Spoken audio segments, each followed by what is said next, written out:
Porque sem a disposição da prática da vontade de Deus, não há reino de Deus nenhum a ser provado por mim como benefício pessoal. O reino de Deus vem porque Deus é o Deus do reino e porque Deus é soberano sobre todas as coisas, apesar de toda a volição pervertida, adoecida, egóica, maligna, perversa, narcisista, cega, presunçosa, arrogante, soberba da condição de todos nós humanos. Filhos da arrogância, vermes da soberba arrogante. É o que nós somos. O melhor de nós é um gusano ainda. É um bicho da carne podre, que tem grande deleite frequentemente naquilo que não é a bondade de Deus, a verdade de Deus, a justiça de Deus a ser praticada nos nossos encontros com nós mesmos, com o próximo, com a criação, com todas as existências. Há uma tendência, como já falei diversas vezes, na nossa natureza, há uma propensão que habita o nosso ser. É a tal da amartia, lá na expressão grega, do significado de pecado como uma tortuosidade, como uma inclinação numa dada direção, com uma certa maior facilidade, porque tem uma quantidade enorme, um conjunto de coisas dentro de mim que acabam me pendendo numa certa direção, de modo que a prática da vontade de Deus, na encarnação do reino de Deus na minha vida como boa nova, não como um acontecimento soberano que venha sobre todos, como eu falei no dia de ontem. Chega uma hora em que toda a vontade de Deus e toda a oferta do reino de Deus que nos é oferecida para ser apropriada volitivamente durante toda a nossa existência, mas que muitos de nós contra isso se insurgem e nos insurgimos e vivemos frequentemente contra essa possibilidade, consciente ou inconscientemente, mas vivemos na prática o que no final realizamos. É o não reino de Deus, é a não vontade de Deus, na entronização da nossa própria soberania, da nossa vontade, que não passa de coroa de vaidade, de tolice, de bobeira, de loucura.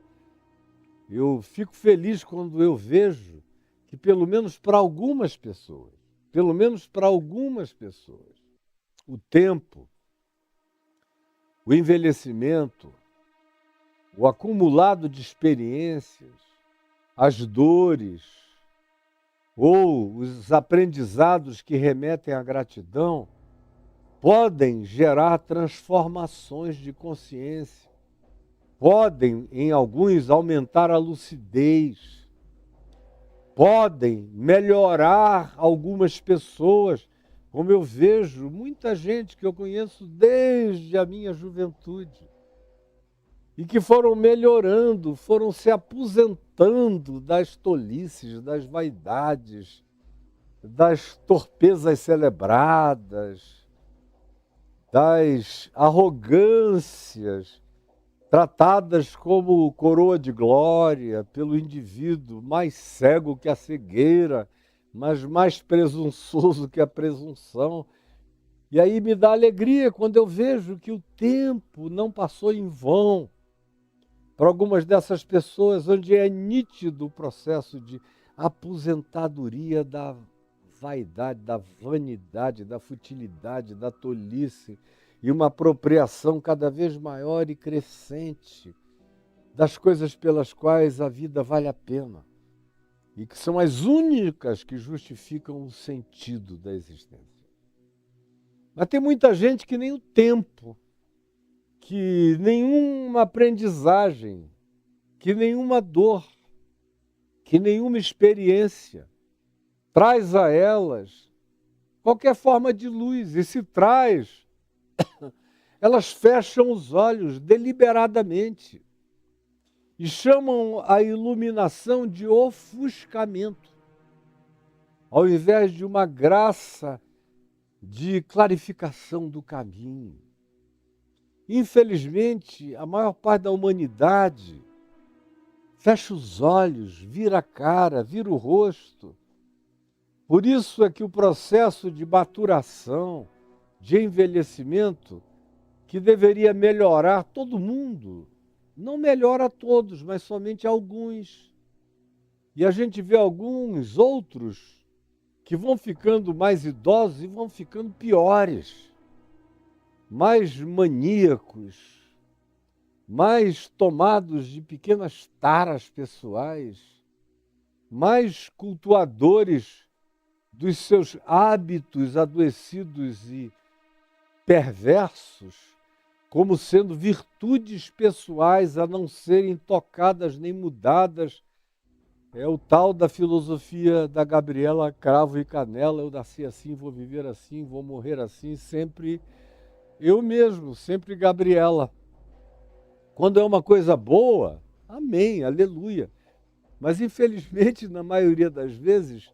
são coisas que deveriam mudar com o tempo, que deveriam se adequar a fim de nos educarem para o que seja ainda vida, na dimensão da aproximação da morte,